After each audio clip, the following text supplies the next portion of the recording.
Good morning, everyone, and thank you for being here so early on a holiday weekend. So my name is Michael Allison. We'll be speaking about some cardiovascular emergencies. And I subtitled this, Too Much Fluid in All of the Wrong Places.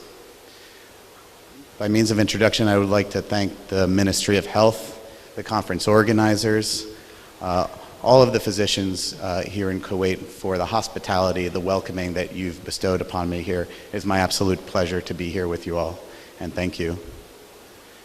I come from Baltimore, Maryland. I've been living there for some years after I completed medical school training in New York City.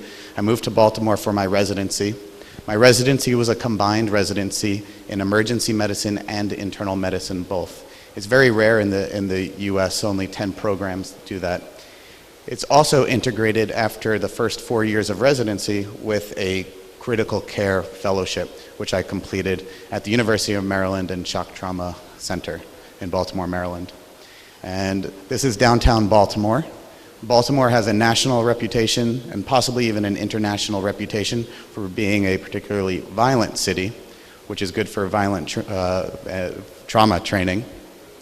But it's quite a nice city, and if you happen to make a trip to the East Coast anywhere between DC and Boston, Baltimore is very close. Please come visit.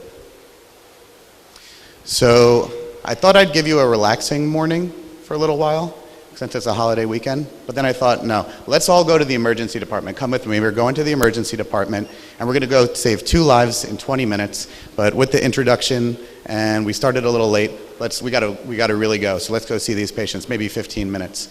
We've got 2 patients to see already, first thing this morning. We have a 36-year-old woman with dyspnea. We have a 49-year-old woman presenting with abdominal pain. So who are we gonna see first? Dyspnea or abdominal pain? We're gonna see the abdominal pain first. So we have a 49-year-old woman, she's older. Abdominal pain, 10% of abdominal emergencies end up dying in the hospital. Presentation with an abdominal emergency, 10%. So let's see abdominal pain. Here's a 49-year-old woman, abdominal pain radiating to the back. It's epigastric, it's going to her scapula. She describes it as tight. It's mostly tight. It's not radiating anywhere else. It's been going on for a few days. She has a history of coronary artery disease. She's had a CABG in the past. This was all after she had breast cancer and had chemoradiation, which probably induced some early coronary artery disease in this woman. She presents with vital signs. Her temperature is 37.5, a blood pressure of 130/70, pulse rate of 105, respirations of 28, and saturations of 99% on room air. Not so bad. Her EKG is sinus tachycardia, no ST or T wave changes. She has a point of care troponin, which is negative. Knowing that women present differently with cardiovascular disease, we were very early to check an EKG. We already checked a troponin. But she has this abdominal pain. She has a significant history. We're gonna order labs, we're gonna order studies, but we have only 2 patients to see. We have only 15 minutes. She's going to CAT scan. We'll see the next patient. 36-year-old woman with dyspnea is waiting for us. She is in respiratory distress. You were right, we should have seen her first. She has a history of pulmonary hypertension. She has variable adherence to medication regimen. She has a temperature of 37.1. She's in shock with a blood pressure of 80/45, a pulse of 119, respirations of 26, and saturations of 85%. We get a quick EKG for her dyspnea, and it shows some right ventricular strain pattern. You see a tall R wave in V1. She gets a chest X-ray. There's no pulmonary consolidations. There's no interstitial pattern. There's no pleural fluid or pleural effusions. It's a little bit hyperinflated. But she's got that history of pulmonary hypertension, which is making us nervous. So by way of introduction, let's just talk a moment on pulmonary hypertension and how we're making that diagnosis. Screening's often done with echo now, but the official diagnosis is going to be made with a pulmonary artery catheter when you're getting mean PA pressures of greater than 25, a wedge pressure that's less than 15, and greater than 3 Woods units of PVR. So that's how we're diagnosing our pulmonary arterial hypertension. And back to our WHO classification, we know there are 5 subtypes. There's the idiopathic primary pulmonary hypertension, which is group 1. We have left heart failure creating right heart failure, group 2. We have pulmonary disease creating heart failure, pulmonary hypertension, that's group 3. Chronic thromboembolic disease, group 4.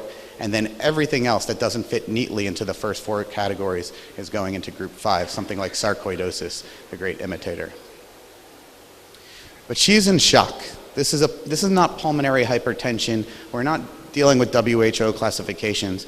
We are at 8:15 in the morning seeing a woman in shock in the emergency department, and she needs care now. And I just want to emphasize how sick this woman is. And I think you all probably know this, but she's in pulmonary hypertension, she's in shock, she is sick. If we look at the Journal of Critical Care article from 2012 about some prognostic factors and outcomes, we know that if she ends up on vasopressors, she has a 50% chance of mortality. If she ends up on hemodialysis during this admission, 70% chance of mortality. If she ends up on the mechanical ventilator, she has a 71% chance of mortality. If she progresses to cardiac arrest, it's almost certain mortality for her. And this is a study with a limited sample size. It's 100 patients. It's a medical ICU, not a cardiac ICU. So these numbers aren't going to be perfect, but this just tells the story of how sick this woman really is. And when our patients are really sick, it's fundamental and it's essential to go back to the basics and our ABCs. So let me take you through the ABCs of the woman with pulmonary hypertension in shock. Airway. Let's talk about airway. I'm speaking to airway experts in the crowd, and you all know that positive pressure ventilation in these patients is going to kill them. We're going to increase their pulmonary vascular resistance, and that already dilated, poorly contractile right ventricle is going to have to strain to press against that increased positive pressure. Intubation can kill these people. Putting the airway in early can kill these people. So what are we going to do? We're going to try and optimize her oxygenation, but we're going to do it the most non-invasively we can. A non-rebreather, a Venturi mask with a high flow rate of oxygen, or the nasal high flow that's now coming out. And I'm not sure if you're seeing this in your hospitals now, but these high flow catheters that can deliver 40 to 60 liters per minute of nasal oxygen through a nasal cannula, humidified and heated, that provides very little positive pressure. So you're not getting a lot of positive pressure, but it's reducing the air entrainment and giving these patients some great FiO2. So I use that a lot. Moving on from A to B, we're breathing. We want our saturations to be greater than 90%. Pulmonary arterial vessels vasoconstrict when they're hypoxic. So we want to make sure they're not hypoxic, and we want to make sure that we're getting the best compliance of our pulmonary system to make that right ventricle work easier. Inhaled nitric oxide. Inhaled nitric oxide is a potential therapy for this patient, and it's much maligned inhaled nitric oxide, fairly expensive inhaled nitric oxide, but it might help us in the acute patient. And I'll point you to a study, and this is really the only study that we have from the Blue Journal many years ago as the response to inhaled nitric oxide in patients with acute right heart syndrome. They're looking at only 29 patients, but they found that they improved cardiac output and improved stroke volume in the acute setting when they had inhaled nitric oxide, that it improved their mixed venous oxygen saturations, and that when you stopped the inhaled nitric oxide, the patient worsened again. So it was reversible, and it looked like it was due to that INO. Again, we don't have mortality data on INO, but it might buy you that extra time for these patients. So we went through A, we went through B. Now let's go to C. Let's talk about circulation in these patients. And really we want to get their mean arterial pressures back up to 65. If our left-sided pressures, if our systemic pressures are lower than our right-sided pressures, that right ventricle is going to be hypoxic. You're not filling that right ventricle with coronary blood flow. It's going to suffer. So we need to get our systemic pressures higher than our right-sided pressures. How are we going to do that? You can consider bolusing patients, right? It's usually their first reflex in the hypotensive patient is to reach for a fluid bolus, hang it, and give it. But I want to caution you in these patients, their right ventricle is overloaded. We don't know where they are on that Starling curve. It's possible that little bits of fluid can help that right ventricle on the Starling curve, but it's possible we can put them into pulmonary edema, or pulmonary overload. So Small aliquots of fluid, 250 mLs at a time would be my recommendation. Not a liter hanging wide open, not even 500 cc's. Give that 250 ml bolus and then reassess your patient.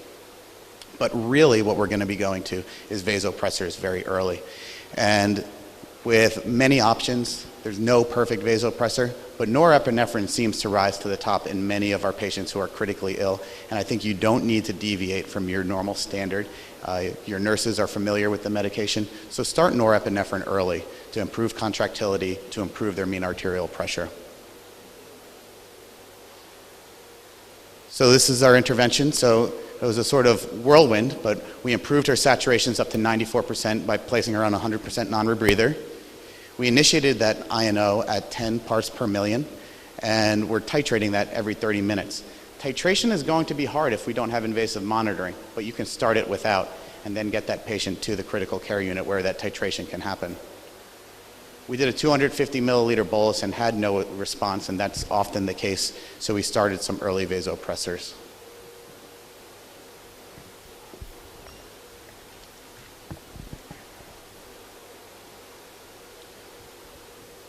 So I think we did a good job resuscitating her. Let's go back. Let's see about our other patient. We only have a few more minutes. The 49-year-old woman with abdominal pain. Her CT comes back. The abdomen was fine, but there are some incidental chest findings.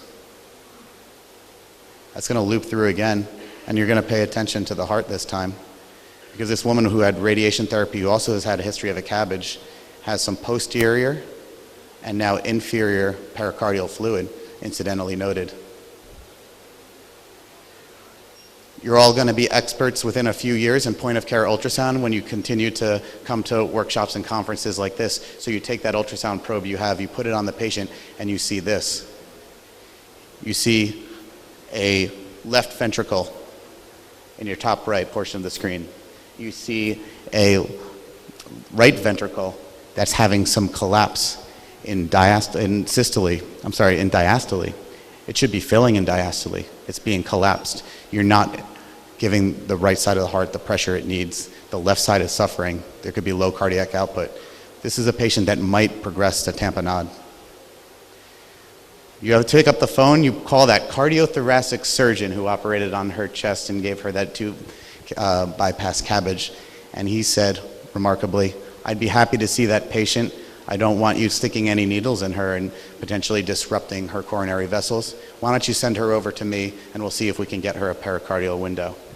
And we're feeling pretty good. Until 90 minutes later, the transport comes, the patient's reassessed. And you know what the next slide's going to show, right? She's now hypotensive. So what do we do now? We go to the bedside, we reassess, and the first thing on our mind is, we might have to drain this. Are we going to have to drain this pericardial effusion here in an emergency setting? So our drainage, we have three potential options for where we're going to drain. The subxiphoid view, we've learned that through our training. It's the landmark-based technique going up towards the shoulder. An apical drainage procedure sounds pretty scary with all that lung out apically. A parasternal, it sounds scary with that internal mammary artery right there. I don't want to stick straight down, especially if there's no anterior fluid. Here's a pictorial depiction of a subxiphoid approach and of the apical approach. Another one showing you the subxiphoid approach and a parasternal approach. So what are you going to do for this patient? Traditionally, you would have gone subxiphoid, but now you have point-of-care ultrasound. And we can 5 minutes. Take some information from the Mayo Clinic. The Mayo Clinic pioneered pericardial drainage with needles. They found that in consecutive patients, over 1,000 consecutive patients that they did, that they had the best window, not in subxiphoid, but in the apical position. And that's where they drained the fluid 68% of the time. A smaller percentage in the parasternal. What's that math? 17%, right?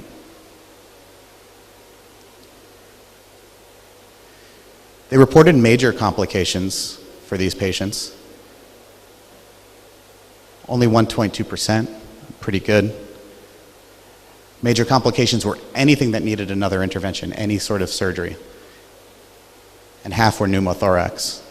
Half were pneumothorax. Because they're going apically, the lung is really close nearby. So if we're doing this, we're going to do this for this woman. We're going to 5 minutes. An apical pericardial drainage procedure. We're going to check the x-ray afterwards to make sure she's okay. So with ultrasound, you have a lot of probes. There are many different probes on that machine. And you know that cardiac probe, that phased array probe, you can see it. You've seen the cardiologist use it, and you know you want to pick that one up. But it might be better in these patients to do the abdominal probe. That curvilinear probe gives you a better image resolution of that needle. So you can do your ultrasound while you're putting in the needle and see that needle slide right into the pericardium space. Agitate some saline. Inject the saline and you'll see some bubbling around the apex. You know you're in the pericardium then. You drain the fluid. You save the woman's life.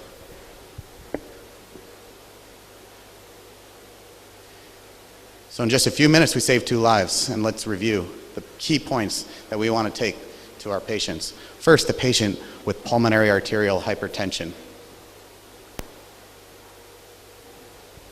Inhaled nitric oxide may just buy you the time you need to do your other interventions. I don't have great mortality data for you, but if you're seeing that sick patient, I would think about initiating that early for these patients. We're going to start our vasopressors early. We can try fluid boluses, but I really want to emphasize that vasopressors early. Do not wait. Start them early as soon as you can in these patients. And our patients with pericardial tamponade, the time is now to start doing echo-guided drainage. And when you have that crashing patient in front of you and you don't have time for your cardiology consultant, your interventionalist, your cardiac surgeon to come and see that patient, you may have to provide this therapy to these patients. And I can tell you that echocardiography can make it more comfortable, can ease your mind, and make you more successful in the procedure. So I want to thank you for your attention. I think we saw these patients very efficiently, very quickly, and I'll take time for any of your questions.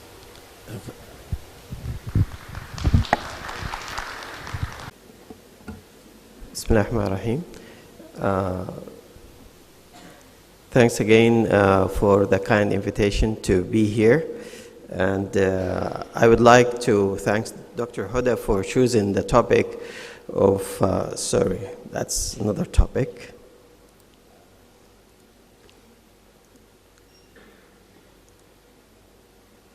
That's simulation, in situ simulation versus simulation center simulation. I do work with different capacities with those people, but as I said yesterday, nobody pays me any cent to say what I will gonna say. All the work that I'm presenting here comes from the team from Clinical Skills Center in Jeddah. We do have many activities, especially assessment. In situ, most of our simulation is in the simulation center. Recently, we moved out to do some simulation activities in the hospital, but we do have a lot of off-site simulation activities, all type of courses.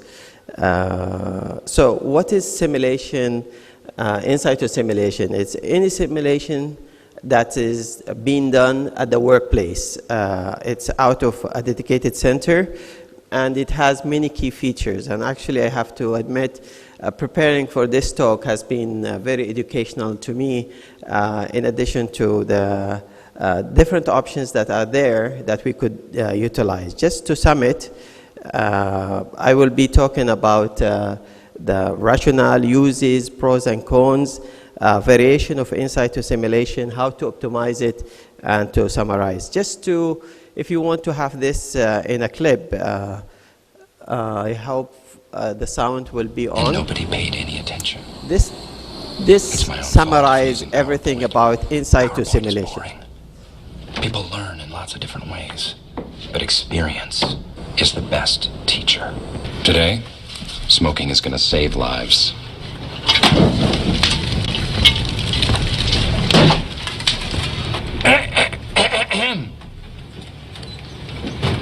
Oh my God! Oh my God!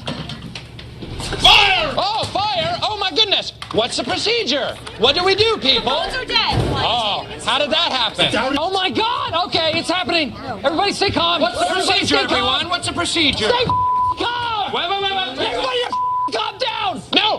Anyone? 911.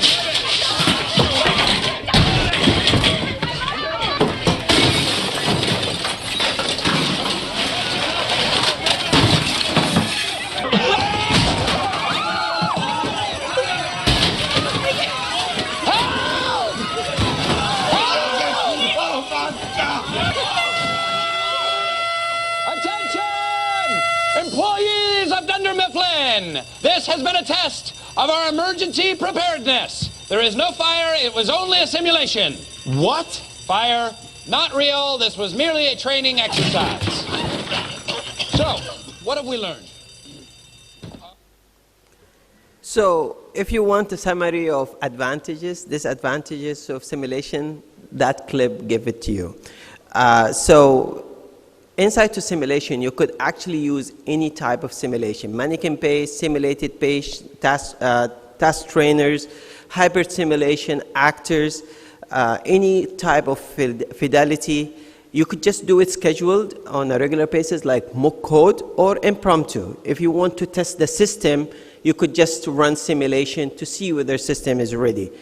You will use authentic teams, so you won't assign people to different roles than what they do in real life, and that has many advantages.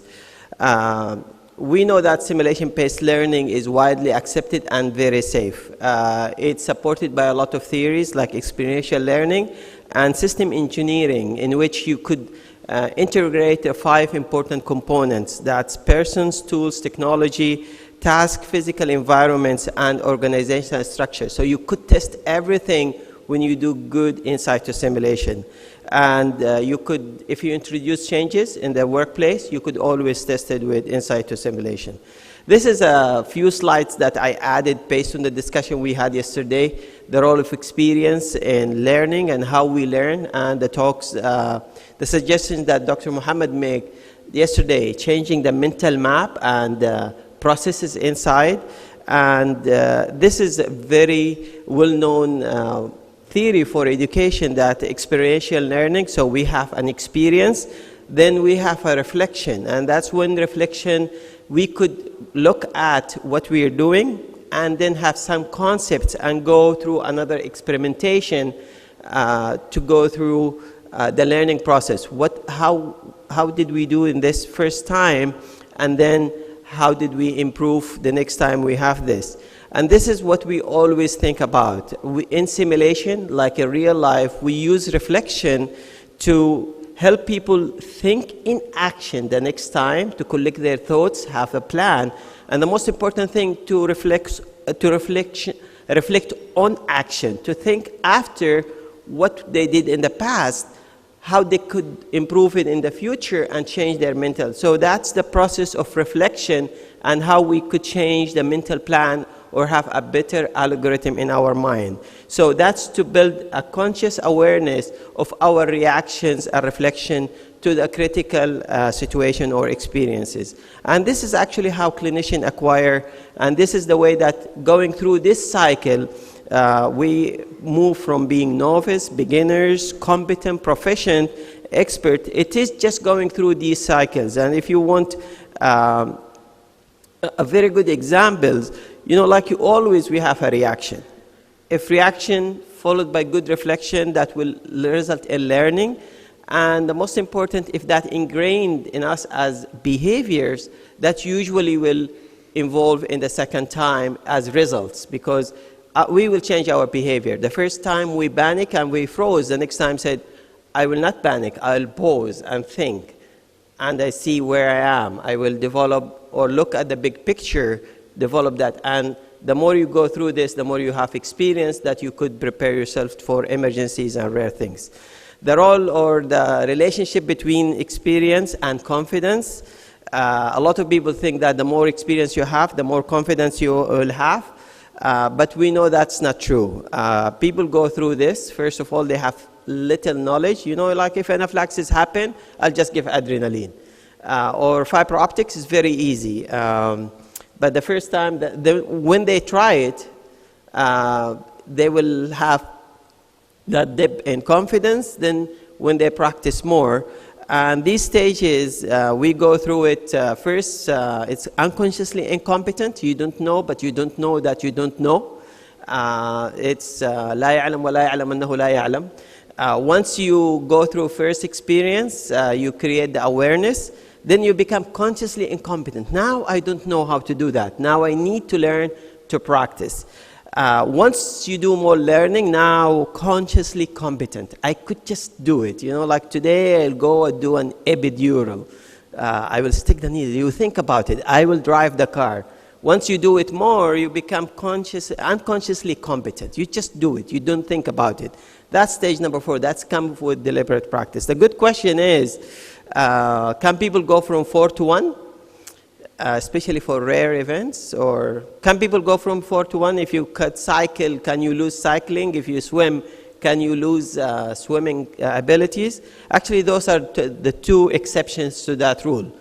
If you don't have repeated experiences, you will be rusty, or if you're not interested, or very rare. And that's very common for a lot of things that we have in medicine. These are very rare. So everybody will be incompetent with time unless repeated experiences happen. So that's just something that we always talk about in education and simulation. This is, if you want a good example of this curve, how it goes upward. It's stethoscope, you know, like novice medical students. Here when we grade for medical school, if you continue to be a cardiologist, you will go in this curve. You will just continue to go up. If you go to plastic, I think you will, or orthopedic, you will go other way direction. So this is, has been shown repeatedly. So this is the deliberate practice that you go through conscious reflection, and that's what make progression either to be competent, and that's what they do in aviation. Through simulation in situ and in the simulation center, they go through that deliberate practice, tasked with well-defined goal, motivation to improve, feedback, opportunity for repetitive practice and gradual refinements of performance. And that's how we could get competent even in the rare situations. This is just to give you an example of the use of in situ simulation. We had an introduction of a new service, total pediatric cardiac patients, total body irradiation. We had cooperation from different hospitals, from Specialist Hospital, University Hospital, anesthesia, radiology, chemo team. Everybody was dealing with pediatric patients, giving anesthetic in a remote area, new suites. So we gathered everybody for in situ simulation. So we simulated the whole experience. That's weeks before the event. People went through the whole using the mannequin to most age-appropriate mannequin, went through the intubation, positioning, calculation of the dosage, and everybody was nervous to start with. But once this is done, once and twice, everybody had time to reflect, repeat the experiment till everybody is confident. And the first case done, it was like just routine. You could not just differentiate with this is a simulated case or this is a real case. So that was a good example of, so the uses for in situ simulation, most of the team to improve team performance.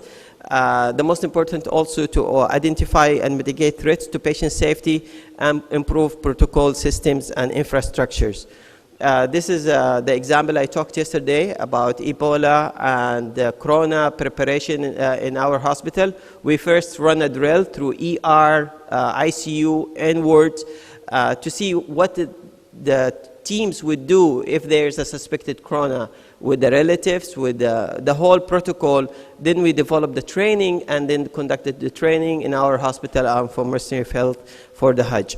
So I'll just briefly talk about the advantages, disadvantages, and safety issues with simulation. So advantages, of course, you will allow people to practice in their own area. Everybody comfortable in their area. It's the realistic environment.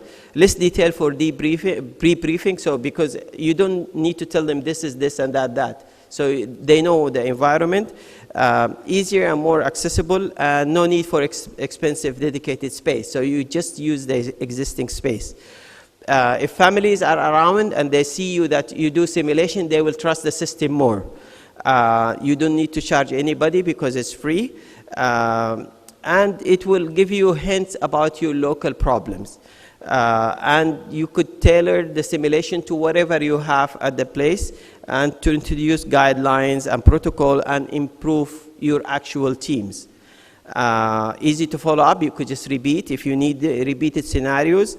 And you could use any place in the hospital. So you don't need to have large facility for simulation. You could have the equipment, just move them wherever you need. And just-in-time education is a big area. You could just keep the simulation equipments till you have a patient that need LB in nursery, and you just practice LB on the mannequin before you do it in the patient. That's what we call just-in-time training. Disadvantages, participants can be taken away by pagers and phone because it's not dedicated time. Psychological safety, because when you debrief people, you will debrief them in public, so that will just decrease the amount of privacy they have. Sometimes you can't do all the fancy things that we do in the simulation center, like smoke. You can't introduce smoke machine in the workplace. It's very dangerous. You can't turn power failure or oxygen failure like what you do in simulation center, because that could affect other patients. So that's kind of disadvantage. And time and cost of setting up the equipments if you want to use elaborate setups. Of course, the faculty lack of experience. You might have some people getting into the debriefing and they're not very well expert in debriefing, and that you could work on by improving the faculty training. Difficult to implement technology as you would do, and potential use of simulated drugs in real patients, and cost of using real equipments. A lot of people say, oh, this is too expensive to use for simulation. For safety issues, I'll just show you one simulation that we did for rapid response team. Sir, please, this is patient. Severe support. Okay.